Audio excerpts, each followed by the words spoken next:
Il existe présentement à travers le monde des avancées majeures en automatisation, numérisation. Ici, on est un centre même de développement de l'intelligence artificielle.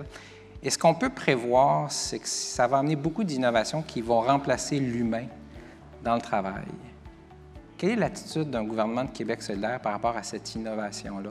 Est-ce que vous bloquez parce que vous voulez protéger l'humain et sa place dans le milieu du travail? Ou est-ce que vous acceptez que ça va avoir lieu et il faut travailler avec les gens pour qu'ils développent d'autres talents, d'autres compétences? C'est quoi l'approche? On a dans notre plan de transition les fonds nécessaires pour la requalification et, je dirais, en matière d'intelligence artificielle, en matière de tout ce qui s'en vient devant nous et qu'on ne sait pas encore, mais que beaucoup d'entre vous commencez à regarder de proche. Pour nous, à Québec solidaire, c'est clair que ça ne peut pas vouloir dire qu'il y a une partie de la population qu'on va laisser de côté parce qu'on n'en a plus besoin.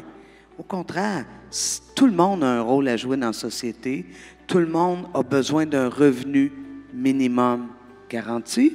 Et c'est vers là que Québec solidaire réfléchit la répartition des richesses et la contribution de chacune. Elle peut être dans le travail, elle peut être dans l'engagement social, elle peut être de différentes façons. Moi, je pense qu'il y a une belle réalité qui se présente devant nous. Moi, quand j'étais jeune, on parlait de société du loisir.